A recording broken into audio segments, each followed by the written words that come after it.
Bismillah. Assalamualaikum warahmatullahi wabarakatuh. Alhamdulillah. Wassalatu wassalamu ala rasulillah. Wa ala alihi wa sahbihi wa man tabi'ahum bi ihsanin ila yaumil qiyamah.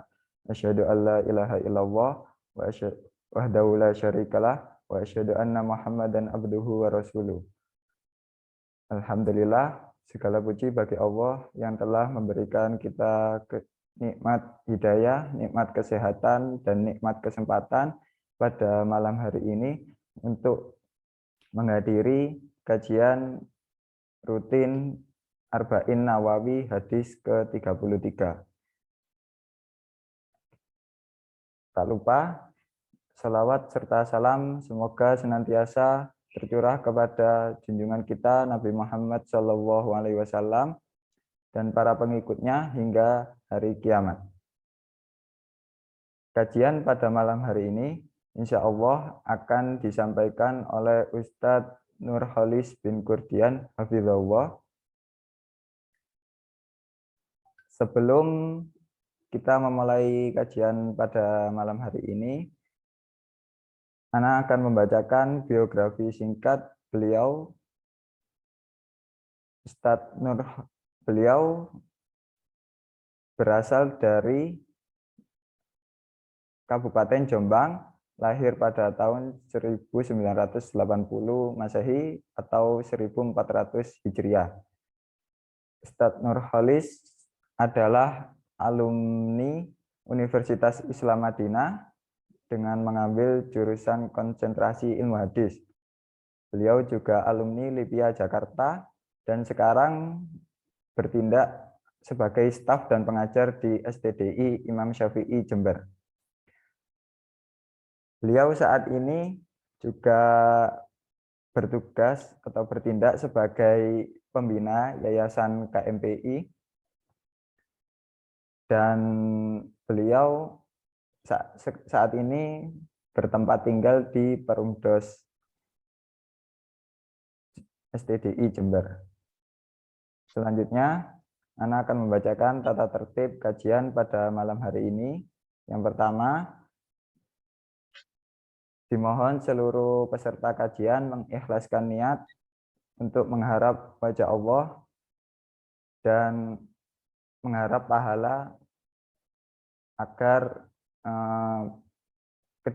kehadiran kita pada malam hari ini tidak sia-sia dan dicatat sebagai pahala di sisi Allah Subhanahu wa Ta'ala. Yang kedua, bagi ikhwan, jika tidak berhalangan bisa mengaktifkan kamera dan akhwat wajib menonaktifkan kamera atau off kamera. Untuk pertanyaan nanti bisa disampaikan melalui dua cara. Yang pertama bisa melalui raise hand dan yang kedua bisa mengirim chat ke admin pertanyaan secara pribadi. Sudah hadir di tengah-tengah kita Ustadz Nurholis. Assalamualaikum Ustadz. Waalaikumsalam warahmatullahi wabarakatuh. Bagaimana kabarnya Ustadz? Alhamdulillah sehat walafiat. Gimana antum? Alhamdulillah. Baik. Sehat ya? Ya Ustadz. Di Jember hujan ya Ustadz? Iya, tadi sempat hujan. Ya. Masya Allah. Apa Nafi? Ini di live kan di YouTube ya? Nah Ustadz. Kalau misalkan lebih baik mungkin tidak di live kan, namun boleh direkam. Kemudian setelah acara jika mungkin ada di sana perlu diedit dan sebagainya, ya, setelah diedit misalkan bisa bolehlah disebarkan di YouTube atau apa untuk memberikan kemanfaatan kepada yang lain. Oh nah, berarti ya. Anak stop dulu live-nya. Jazakallah khair. Baik. Jadi ya. Nah Ustaz. Di mana ini? Di Jember? Nah, di Rubin KMPI Rabani. Masya Allah. Insya Allah penyampaian materi pada malam hari ini sekitar 60 menit dan dilanjutkan sesi tanya jawab. Oh iya Ustadz, Afwan, Akhwat apakah boleh bertanya melalui raise hand? Menyampaikan pertanyaan secara langsung? Boleh, boleh. Oh, baik. Nanti Akhwat apabila ada yang ingin bertanya bisa raise hand juga dan bisa disampaikan langsung ke Ustadz pertanyaannya.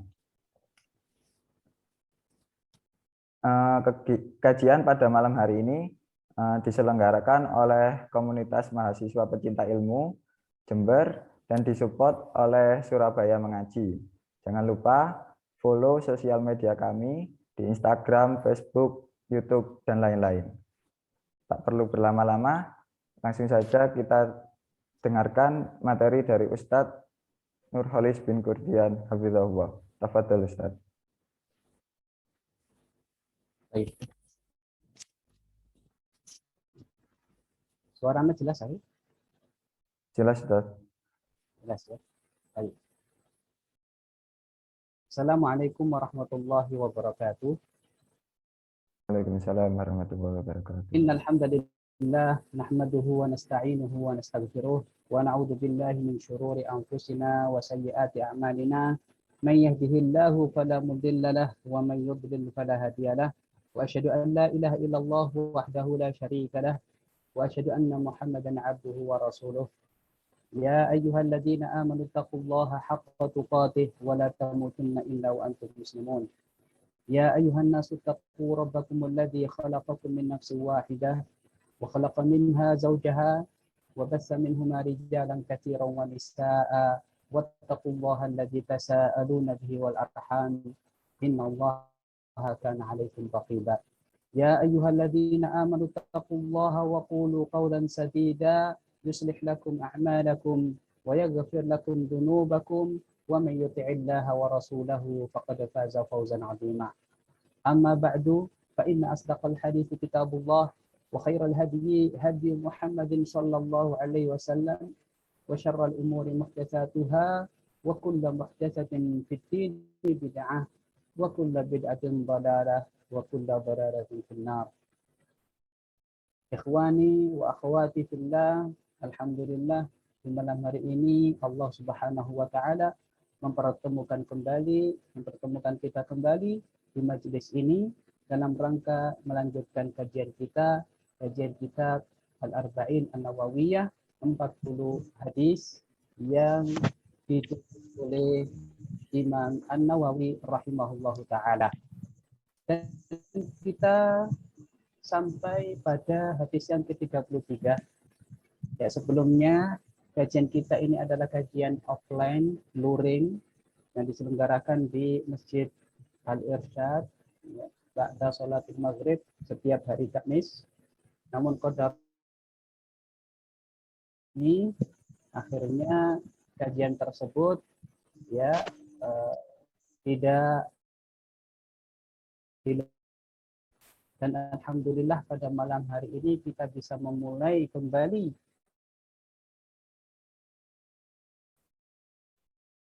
kemudian para jamaah sekalian, hadis yang ke-33 ini diberi judul oleh teman-teman KMP. Judulnya dengan asal tuduh. Dengan asal tuduh. Baik. Hadisnya Ibn Abbas radhiyallahu anhuma anna Rasulullah sallallahu alaihi wasallam qala yu'tan nasu bida'wahum. Dari Ibnu Abbas, semoga Allah Subhanahu wa taala meridhai beliau dan meridhai bapaknya. Anna Rasulullah, sesungguhnya Rasulullah sallallahu alaihi wasallam qala, telah bersabda, lau yu'tan nasu bidakwahum. Andai kata setiap manusia diberikan tuntutan, dan tuntutannya itu dibenarkan. Ladda'a rijalun amwala qaumin wa dima'ahum. Maka akan ada orang-orang zalim, orang-orang yang tidak takut terhadap Allah Subhanahu wa taala, yang akan mengajukan suatu tuntutan atau tuduhan, akan menuduh dan akan menuntut suatu harta. Harta siapa? Harta suatu kaum misalkan. Dan juga darahnya. Walakinnal bayyinata 'alal mudda'i, kata Rasulullah. Akan tetapi, lakinnal bayyinah 'alal mudda'i. Akan tetapi, orang yang menuduh atau menuntut wajib mendatangkan bukti. Wal yamina 'ala man ankara. Dan bagi orang yang mengingkari ataupun terdakwa, wajib bersumpah.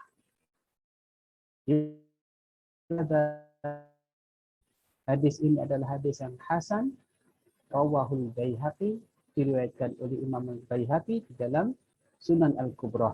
Wa ghairuhu, dan juga diriwayatkan oleh periwayat yang lain selain Imam Al-Baihaqi. Hakada, seperti ini kata Imam Nawawi.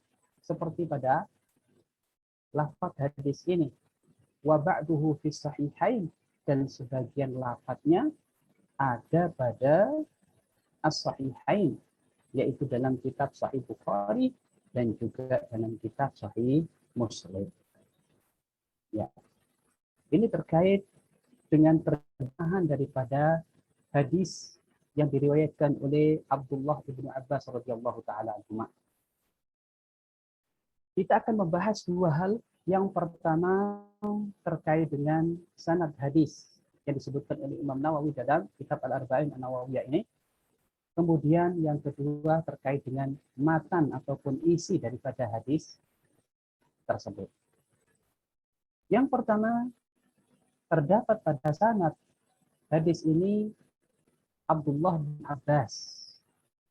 Beliau adalah seorang sahabat Rasulullah Sallallahu Alaihi Wasallam. Nama dan nasab beliau, nama beliau Abdullah. Adapun nasabnya Abdullah bin Abdul Muttalib bin Hashim, dan masih panjang lagi. Nama beliau adalah Abdullah. Ada ternyata Abbas ini adalah paman daripada Rasulullah Sallallahu Alaihi Wasallam. Paman daripada Rasulullah Sallallahu Alaihi Wasallam. Nah, kalau kita lihat berarti Abdullah ini keponakan Rasulullah Sallallahu Alaihi Wasallam. Termasuk sahabat generasi muda Abdullah bin Abbas itu. Nah, ini terkait dengan nama dan nasab beliau. Adapun terkait dengan manaqib keistimewaan. Kebaikan beliau, keunggulan beliau banyak sekali. Di antaranya Rasulullah Shallallahu Alaihi Wasallam telah mendoakan untuk beliau agar diberi oleh Allah Subhanahu wa taala hikmah, diberi oleh Allah Subhanahu wa taala ilmu, diberi oleh Allah Subhanahu wa taala pemahaman terhadap kitabullah, terhadap kitab Al-Qur'an. Ibnu Abbas sendiri beliau pernah bercerita. Beliau mengatakan, masahan Nabi sallallahu alaihi wasallam ra'si. Rasulullah SAW pernah memegang kepalaku, mengusap kepalaku. Wa da'ali bil hikmah. Dan Rasulullah SAW mendoakan untukku agar aku diberi hikmah, ilmu, pemahaman terhadap kitabullah oleh Allah Subhanahu wa taala. Bahkan dalam satu riwayat yang lain, beliau menyebutkan bahwasanya Rasulullah SAW telah mendoakan beliau dengan mengatakan, Allahumma alimhul kitab. Ya Allah, kata Rasulullah, ajarilah dia, pahamkanlah dia terhadap Al-Quran. Bahkan dalam satu ayat yang lain, bahwasanya Rasulullah berdoa untuk Abdullah bin Abbas dengan mengatakan, Allahumma faqihhu fid-din. Ya Allah, pahamkanlah dia terhadap agamanya. Nah, tentunya doa Rasulullah SAW adalah doa seorang nabi, doa yang mustajab. Ketika seseorang didoakan oleh Rasulullah, ini merupakan suatu keistimewaan yang luar biasa. Oleh karenanya, Abdullah bin Abbas disebut sebagai Al-Bahr, Bahrul Ilm, ataupun Al-Bahr, lautan ilmu. Luar biasa Abdullah bin Abbas. Pernah mendapatkan doa dari Rasulullah SAW. Kemudian, keutamaan yang kedua ataupun keistimewaan beliau yang kedua, beliau termasuk keluarganya Rasulullah SAW yang beriman. Keistimewaannya di situ. Tidak hanya keluarganya Rasulullah saja, namun beliau ini termasuk keluarganya Rasulullah yang beriman. Ada di antara keluarganya Rasulullah tapi tidak beriman. Seperti Abu Lahab, namanya Abu Jahal. Nah, namun Abdullah bin Abbas, putra dari pamannya yaitu Abbas, beriman kepada Rasulullah. Begitu juga bapaknya Abbas. Nah, ini keistimewaan keluarga Rasulullah SAW yang beriman. Apa? Rasulullah SAW mengatakan, Udzakirukumullah fi ahli baiti. Aku ingatkan kalian akan Allah tentang hak-hak keluargaku. Maksudnya apa? Jagalah hak-hak keluargaku atas kalian. Dan beliau mengucapkan hal ini, mengucapkan perkataan ini 3 kali. Udzakirukumullah fi ahli baiti, udzakirukumullah fi ahli baiti, udzakirukumullah fi ahli baiti. Hadis ini diriwayatkan oleh Imam Muslim. Nah, ini menunjukkan bahwasanya keluarga daripada Rasulullah SAW yang beriman itu mendapatkan suatu kemuliaan. Dan bagi kaum muslimin untuk memberikan hak-hak keluarga Rasulullah yang beriman, yaitu menghormati mereka, berbuat baik kepada mereka. Baik. Kemudian keistimewaan berikutnya, yang terakhir, bahwasanya beliau ini, meskipun beliau itu keluarganya Rasulullah, namun beliau ini semangat di dalam menuntut ilmu. Karena beliau termasuk generasi muda dari kalangan para sahabat. Oleh karenanya ketika Rasulullah SAW sudah meninggal dunia, beliau pun masih semangat untuk menuntut ilmu. Belajar hadis-hadis Rasulullah SAW. Dari siapa? Dari para sahabat yang ada setelah Rasulullah SAW meninggal dunia. Beliau semangat di dalam menuntut ilmu. Bahkan beliau mengajak salah seorang dari kaum Ansar untuk menuntut ilmu. Beliau mengatakan, halumma nas'al ashab Rasulullah SAW fa innahumul yawma katsir. Ayo kita menuntut ilmu, bertanya tentang hadis Rasulullah SAW kepada para sahabat, ya, yang waktu itu masih banyak mengajak orang Ansor ini.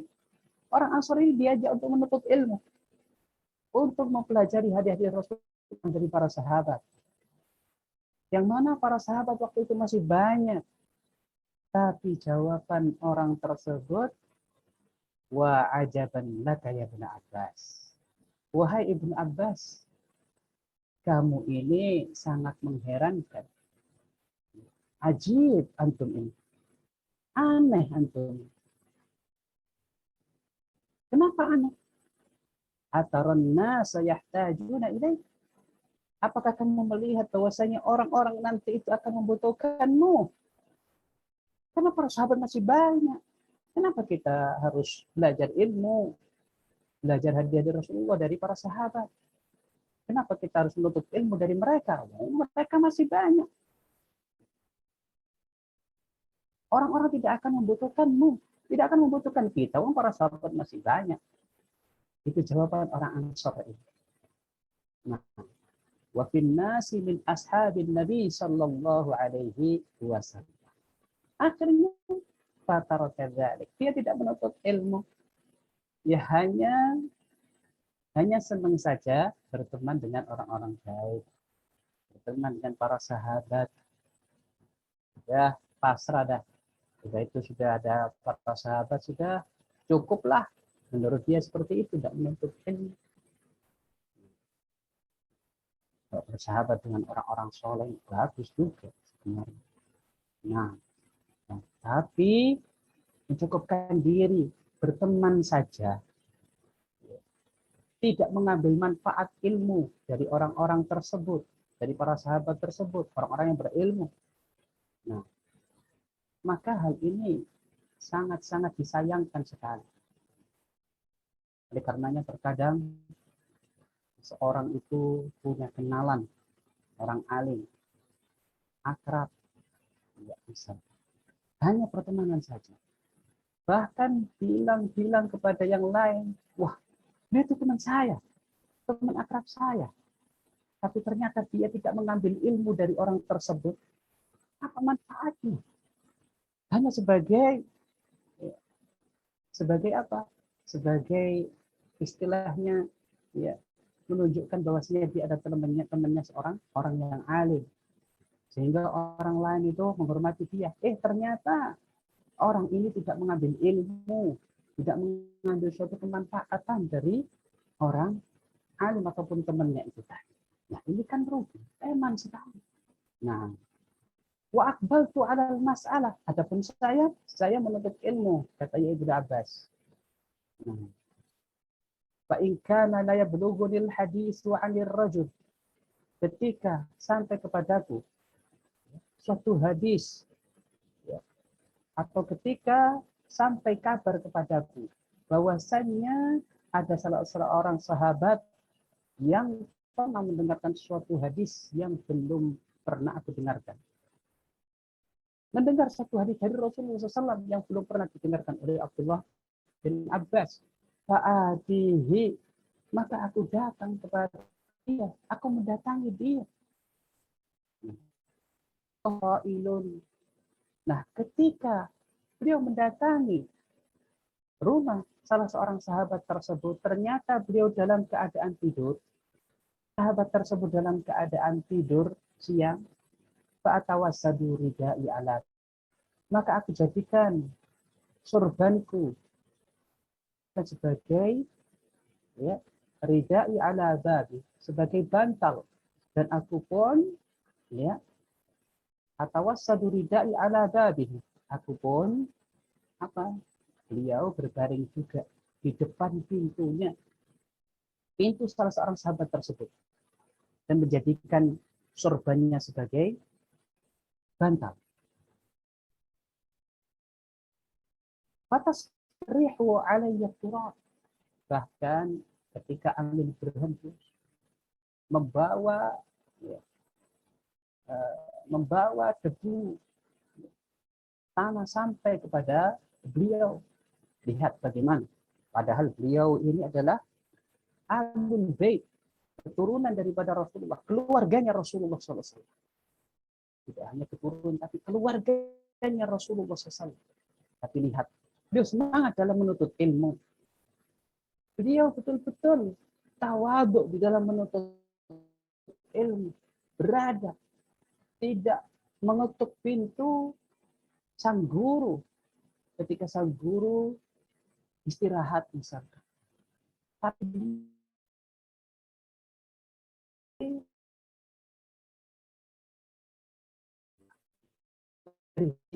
kita ambil satu pelajaran yang sangat berharga, yaitu semangat beliau di dalam menuntut ilmu dan juga beradabnya beliau di dalam menuntut ilmu.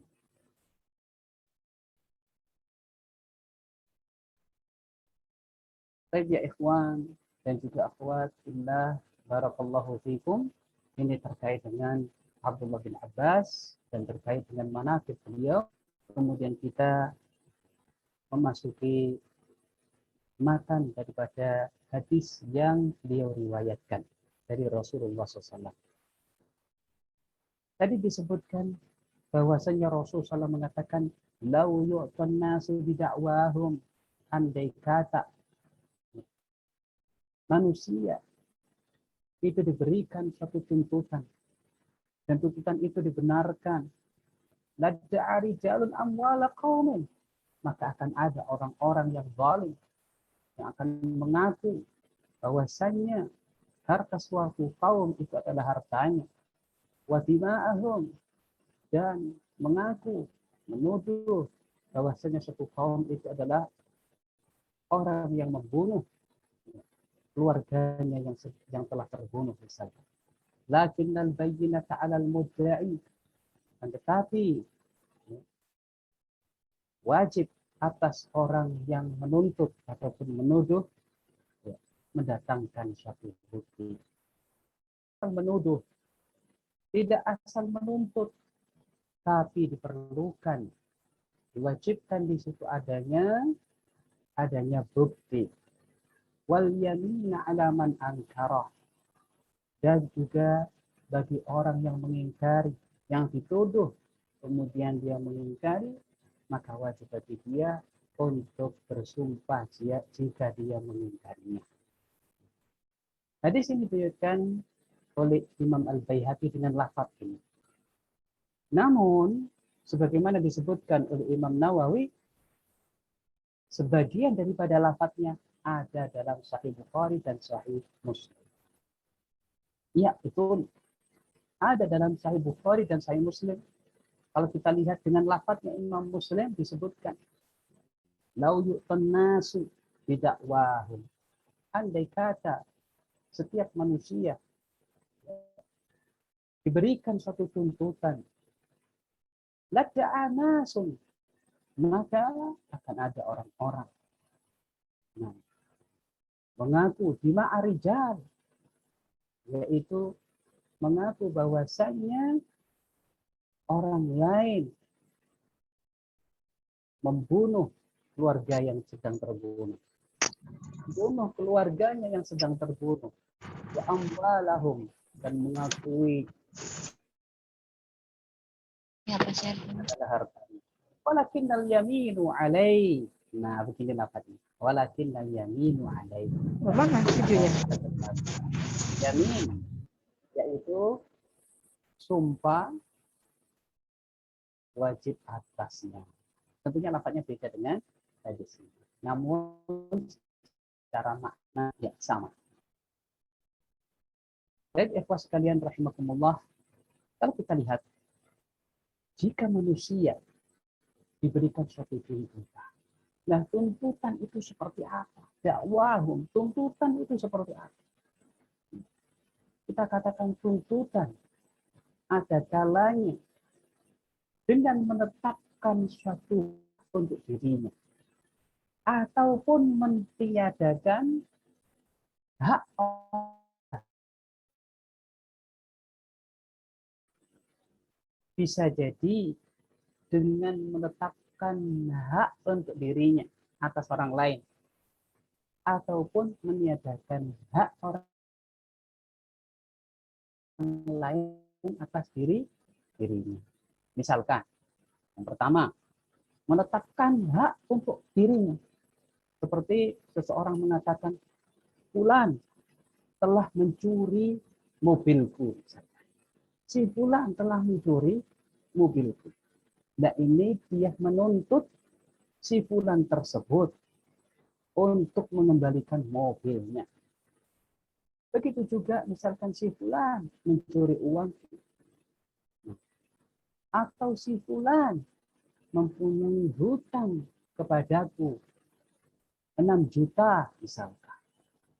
Berarti ini menetapkan hak dia atas si Fulan untuk mengembalikan uang 6 juta. Ini adalah tuntutan terkait dengan menetapkan hak untuk dirinya sendiri. Nah, yang kedua, tuntutan ada yang berupa meniadakan hak orang lain atas dirinya. Misalkan ada seseorang mengatakan bahwa dirinya sudah tidak memiliki hutang kepada si Fulan. Dia mengatakan bahwasanya dia sudah tidak memiliki hutang kepada si Fulan. Padahal dia memiliki hutang. Dia mengaku bahwasanya dia sudah mengembalikan uang tersebut. Mengaku bahwasanya dia sudah mengembalikan uang 6 juta tersebut kepada si Fulan. Nah, yang seperti ini juga masuk pada tuntutan pengakuan, menetapkan, ya. Yang pertama tadi menetapkan hak untuk dirinya, yang kedua ini adalah mentiadakan hak orang lain yang wajib atas dirinya, ya, untuk memberikan hak tersebut. Nah, ini adalah di antara macam-macam tuntutan ataupun pengakuan hak. Baik. Kemudian disebutkan dalam hadis tersebut, ladda'a rijalul amwala qaumin wa dima'ahum. Maka akan ada orang-orang yang zalim yang tidak takut kepada Allah untuk mengaku, mendakwakan, menuntut, ya, harta-harta satu kaum diakui sebagai hartanya. Kemudian menuntut darah kepada siapa? Kepada satu kaum tersebut. Menuduh bahwasanya ada di antara kaum tersebut orang yang membunuh keluarganya. Nah, ini juga termasuk tuntutan. Jadi menuntut harta dan juga menuntut darah seseorang. Nah, yang pertama menuntut harta seperti yang kita contohkan tadi. Nah, bisa kita lagi mengakui harta orang lain sebagai hartanya. Hartanya. Mengakui misalkan tanah orang lain sebagai tanah masuk pada hal ini. Kemudian yang kedua, mengaku bahwa orang lain memiliki tanggungan terhadapnya. Tanggungan hutang ataupun yang lain. Adapun menuntut darah itu seperti apa? Menuduh pembunuh si Alan misalkan. Ini tuntutan. Ataupun menuduh bahwasanya si Fulan sebagai orang yang melukai, ya, si Fulan. Misalkan si Fulan sebagai orang yang melukai si Alan misalkan. Misalkan si Alan ternyata, ya, tangannya bercucuran darah, misalkan luka, bercucuran darah. Kemudian, ya, menuduh waktu malam hari misalkan. fulanlah yang melakukan hal itu. Ini masuk pada tuntutan.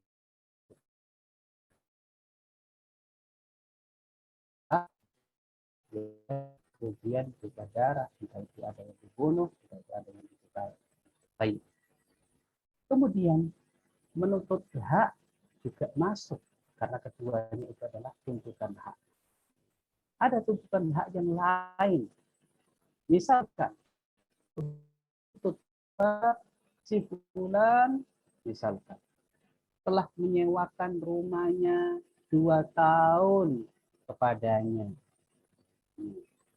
Ditempati misalkan. Dan ternyata masih 1 tahun misalkan diminta oleh pemiliknya. Bilangnya ya misalkan maka bilangnya setahun, maka bisa diajukan tuntutan itu. Nah, ini perlu bukti juga kalau 2 tahun. Nah, kemudian mengaku misalkan tuntutan seorang suami terhadap istrinya mengatakan bahwasanya istrinya tidak menunaikan suatu kewajiban. Begitu juga sebaliknya. Bisa jadi seorang istri menuntut sang suami karena sang suami tidak menunaikan kewajiban. Ini semuanya adalah contoh-contoh daripada tuntutan. Dan tuntutan ini kata Rasulullah perlu adanya bukti. Walakinnal bayyinata 'alal mudda'i wal yamina 'ala man ankara. Tetapi wajib bagi orang yang menuntut untuk mendatangkan satu bukti dan bagi orang yang mengingkari wajib untuk bersumpah. Nah, oleh karenanya tidak semua tuntutan dan tuduhan itu bisa dibenarkan. Perlu adanya bukti. Jika suatu tuntutan ternyata tidak ada bukti, maka tidak bisa ditindaklanjuti. Dan ketika suatu tuntutan ternyata ada bukti, namun buktinya masih kurang valid, masih ada keraguan di situ. Nah, maka bagi seorang qadhi ataupun hakim bisa melakukan meminta sumpah kepada orang yang dituduh yang dituntut. Ketika dia mengingkari. Tapi kalau dia tidak mengingkari, maka tuntutan tersebut bisa dibenarkan. Tapi kalau dia mengingkari dan disuruh sumpah mau, maka tentunya tuduhan tersebut, tuntutan tersebut, ya tentunya tidak bisa dibenarkan meskipun ada bukti, tapi buktinya kurang baik. Kemudian di sana ada macam-macam bukti atau disebut dengan bayyinah. Ada banyak bayyinah ataupun bukti yang disebut sebagai ya, perkara yang membenarkan ya, dakwahan ya, seseorang. Adalah saksi. Saksi. Jika seseorang ingin menuntut suatu haknya kepada orang lain, maka perlu adanya bukti. Di antara bukti adalah saksi. Adanya saksi. Tadi disebutkan dalam surat Al-Baqarah ayat 282, wastashhidu syahidaini min rijalikum. Wastashhidu, maka datangkanlah 2 saksi min rijalikum. Dari 2 orang laki-laki. Ini diantara contoh daripada kaum Islam bayyinah ataupun bukti. Dan yang kedua masuk pada bayyinah pula apa? Al-qarinah.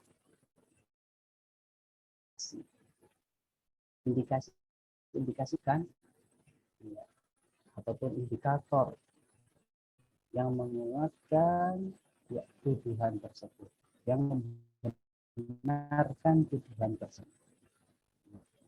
Seperti hanya pada kisahnya Nabi Sulaiman dan juga Nabi Daud alaihi salam tersebut disebutkan oleh Syekh Utsaimin rahimahullah taala bahwasanya ada dua orang wanita kakak beradik,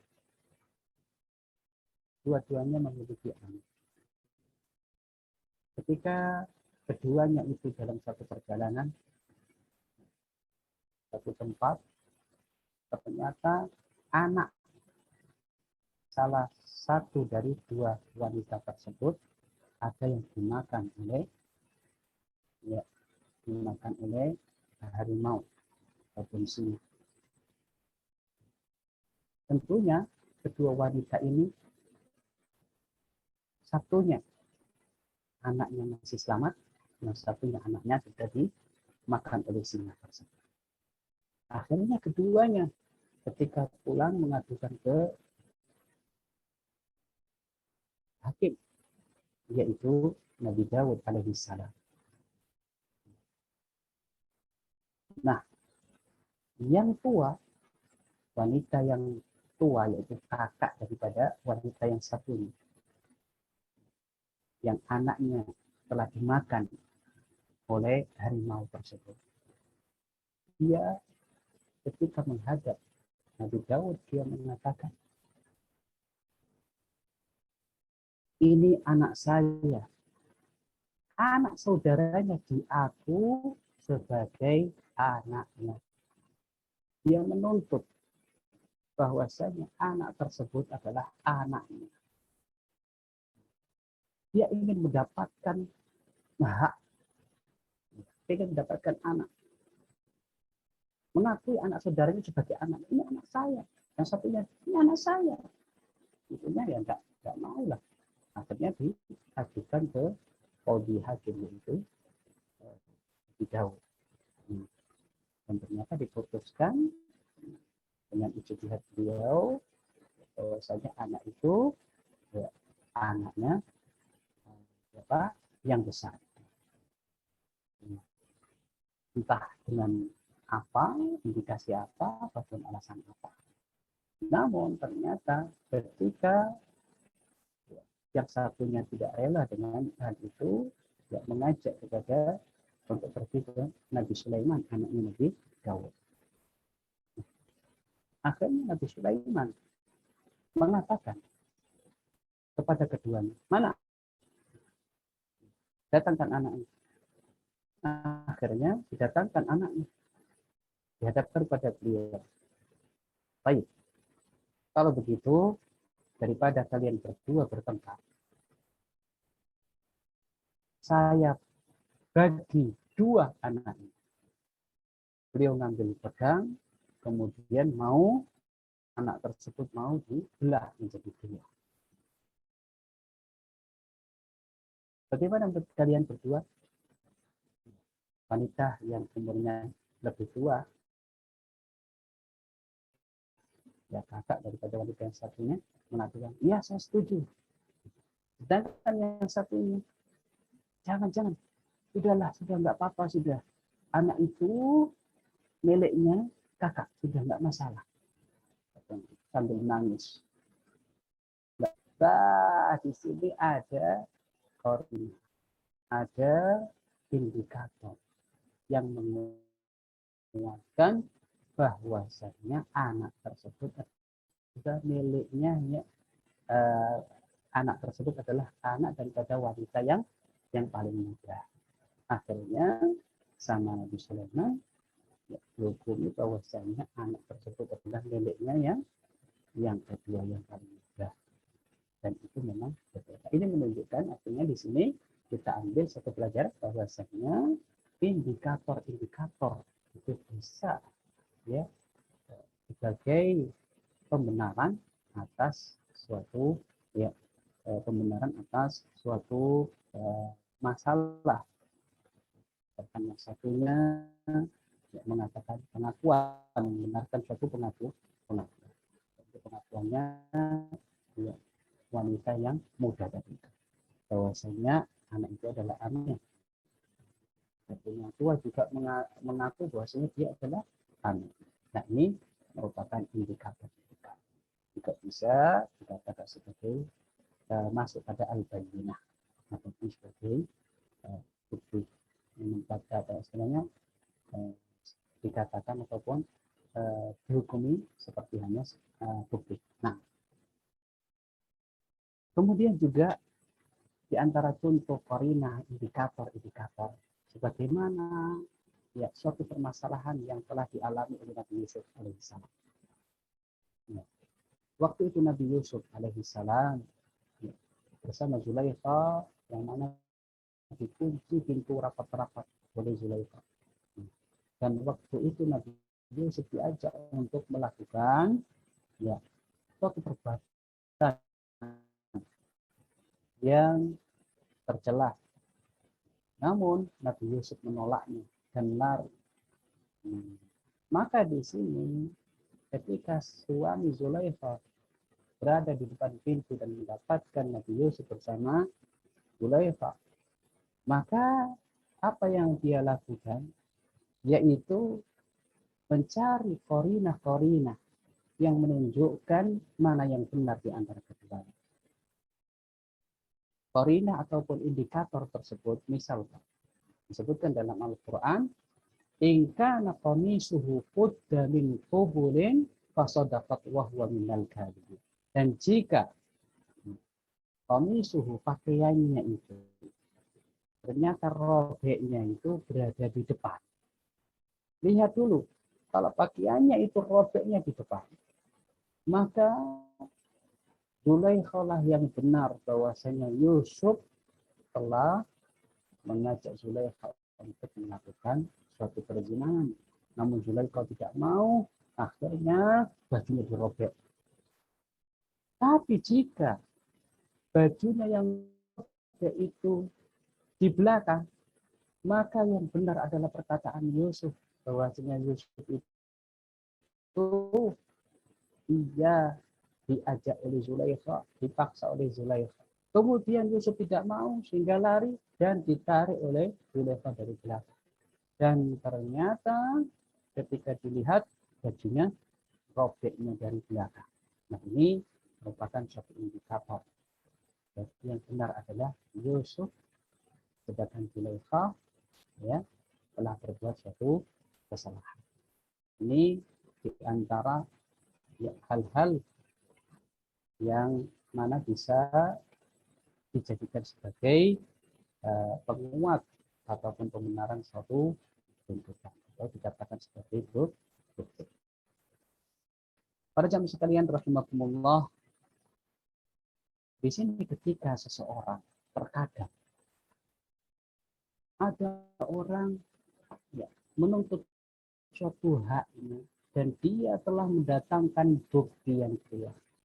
Nah, orang yang dituntut dia mendatangkan bukti, tapi buktinya kurang.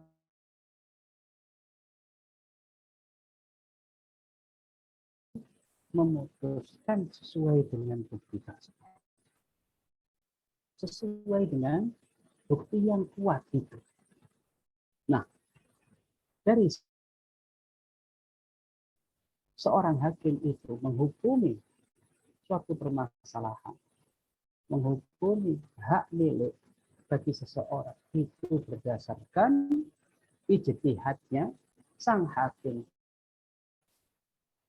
berdasarkan ya, ijtihad yang didasari dengan bukti-bukti, diteliti betul. Menurut dia yang paling kuat adalah ini. Kemudian tidak ada di situ dugaan sebagainya sudah diteliti ternyata dibenarkan. Misalnya. Dan ternyata bukti-bukti tersebut palsu. Maka di sini tentunya bagi orang muslim jangan sampai menuntut ataupun hak orang lain sebagai haknya dengan mendatangkan dua saksi. Ternyata saksi-saksi bohong, saksi palsu. Mendatangkan suatu surat sertifikat, ternyata sertifikat tersebut sertifikat yang dia urus, yang mana orang yang memiliki tanah tersebut ternyata dia tidak punya wawasan untuk ngurus, kurang kuat lah, ada hanya bukan sertifikat tapi masih berupa surat-surat ya, yang mana kurang kuat. Nah, yang seperti itu jangan sampai dilakukan. Kenapa? Karena Rasulullah SAW pernah mengatakan, "Fala'alla ba'dukum ayyakuna alhan bi hujjatihi min khasmi." Bisa jadi ada di antara kalian ada yang buktinya kurang kuat dibandingkan dengan bukti yang didatangkan oleh orang yang menuntut. Fa'addilahu, kata Rasulullah. Bisa jadi saya memutuskan hak tersebut untuk dia yang buktinya kuat. Fa'innama abdi ala nahwi ma'asmi. Sesungguhnya aku memutuskan suatu perkara itu berdasarkan apa yang aku dengar, apa yang aku lihat, berdasarkan bukti-bukti itu. Faman qadaitu, ini pesan yang penting. Faman qadaitu lahu min haqqi akhihi bisyai, barang siapa yang sudah aku putuskan dia mendapatkan hak yang mana itu bukan haknya, fa innama huwa qit'atun minan nar, maka sesungguhnya ya hak milik yang dia dapatkan dari keputusan itu adalah ya bagian daripada api neraka. Fal ya'khud au liyada, maka silakan ambil atau kembalikan. Kalau dia tetap mengambilnya, yang mengambil bukan haknya, maka ingat bahwasanya itu adalah bagian daripada api neraka. Dan jika dia mengembalikan, maka itu adalah suatu keselamatan. Di sini diriwayatkan oleh Imam Bukhari dan juga Imam Muslim. Tapi para jamaah sekalian rahimakumullah, mungkin sampai di sini aja dulu pertemuan kita pada malam hari ini, pertemuan perdana yang melalui online ini. Ya, mohon maaf atas segala kekurangan. Wallahu ta'ala a'lam. Saya kembalikan kepada pembawa acara Akhil Jamil. Barakallahu fiikum. Wa fiika barakallah. Jazakallah khair Ustaz. Masya Allah. Tadi sudah dibahas tentang Ibnu Abbas periwayat hadis ke-33 ini, dan juga disebutkan beberapa kisah-kisah tentang yang berkaitan dengan hadis ini. Apabila ada yang ingin bertanya, selanjutnya bisa dipersilakan raise hand atau bisa mungkin dibuka berapa, 2 pertanyaan saja. Nah, Ustaz, ini sudah ada yang raise hand. Masya Allah. Izin. Zam-zam ini ya. Nah, Ustaz. Masya Allah. Mantan atau ketua KMPI periode tahun lalu. Nah, betul. Zam-zam. Assalamualaikum Ustaz.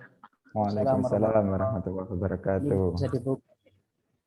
Afwan Ustaz, tidak buka kamera Ustaz karena koneksi. Ustaz izin bertanya Ustaz.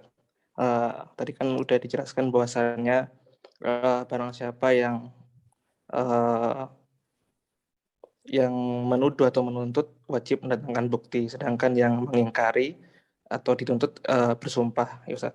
Nah, pertanyaan Ustaz, bagaimana syariat bersumpah sesuai dengan yang diajarkan oleh syariat Islam? Apakah hanya cukup dengan kata-kata saya bersumpah bla bla bla, atau yang mungkin dikenal di masyarakat harus ada Al-Quran dan lain sebagainya, Ustaz? Sebegitu Ustaz. Tayyib Ustaz. Barakallahu fiik. Zam-zam ini gimana sekarang? Masih tetap di Tuban Ustaz, insyaallah. Masya Allah. Baik, jazakumullah khairan atas pertanyaannya terkait dengan sumpah dengan syariat Islam. Ya, sumpah itu bagaimana? Sumpah itu sederhana, ya, dengan mengatakan wallahi, billahi, Allahi, pilih salah satu. Wallahi saya tidak melakukan hal itu. Wallahi itu harta saya. Wallahi itu adalah tanah saya. Wallahi itu adalah mobil saya. Misalnya. Wallahi misalnya. Saya tidak memiliki hutang kepadanya. Nah,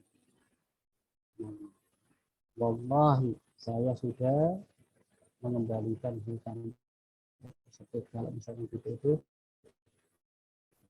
dia diminta untuk mengembalikan hutang, padahal sudah membayar hutang tersebut.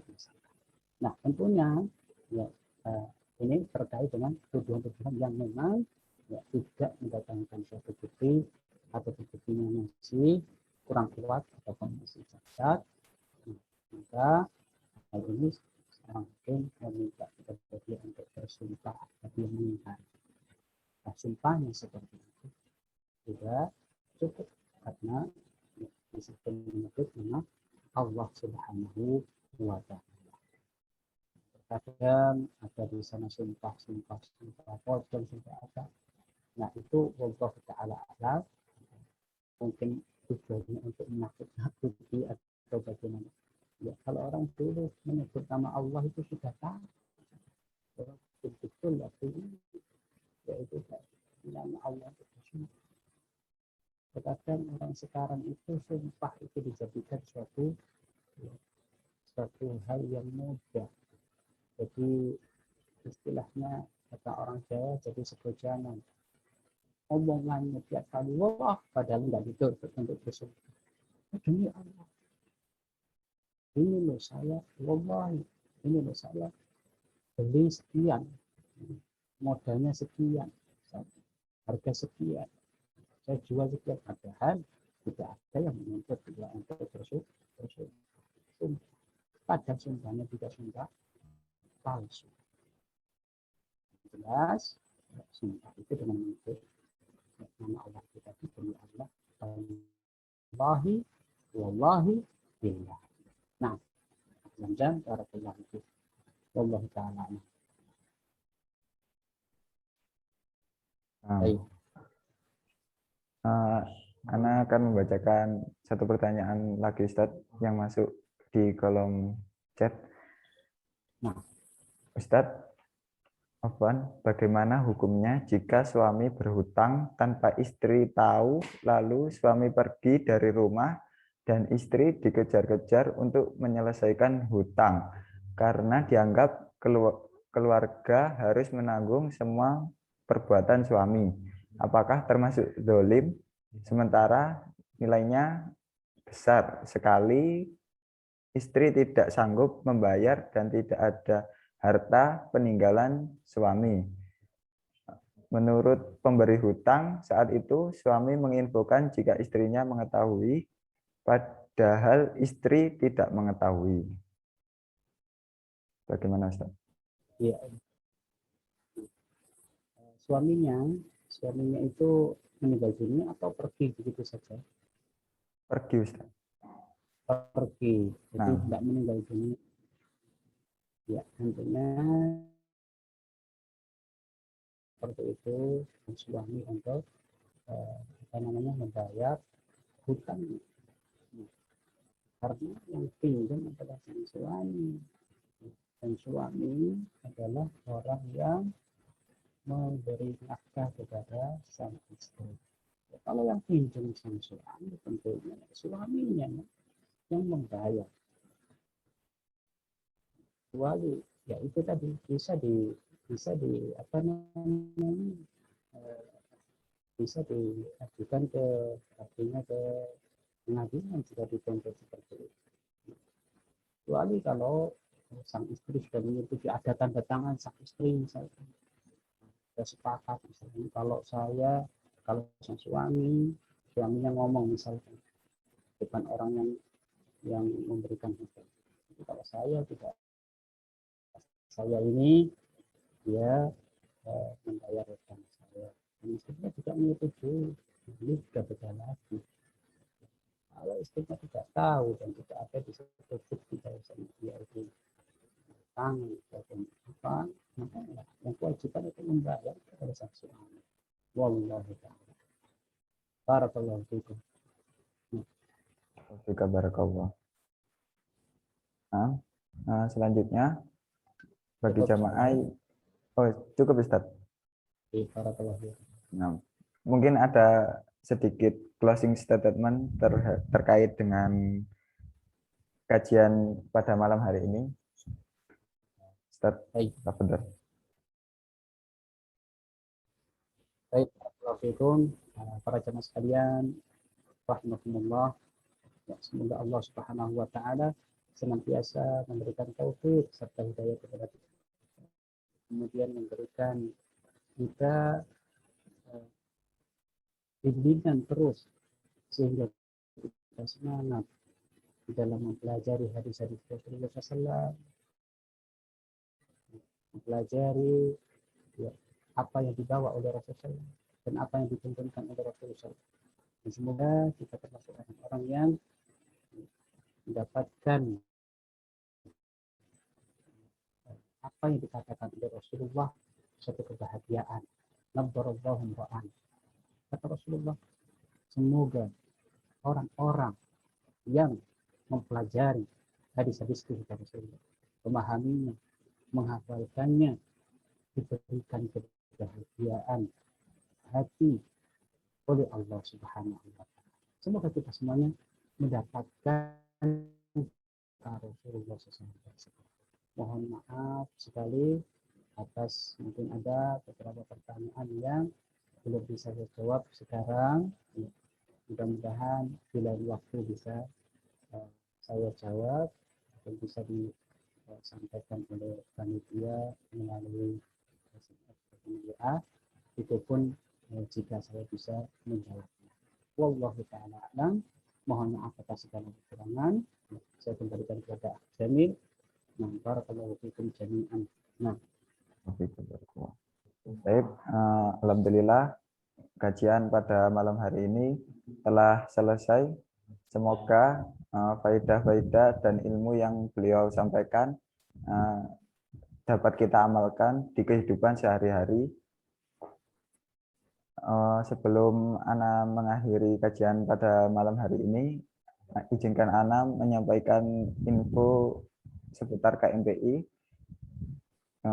Kami membuka peluang dakwah kepada jamaah yang ingin membantu dakwah KMPI agar lebih tersebar, agar lebih lancar ke depannya dengan cara berdonasi di nomor rekening yayasan yang tertera pada poster.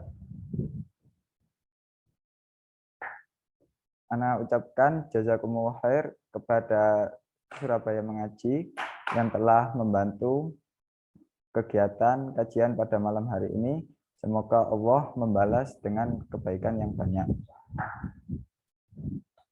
Ana tutup kajian pada malam hari ini dengan doa kafaratul majelis.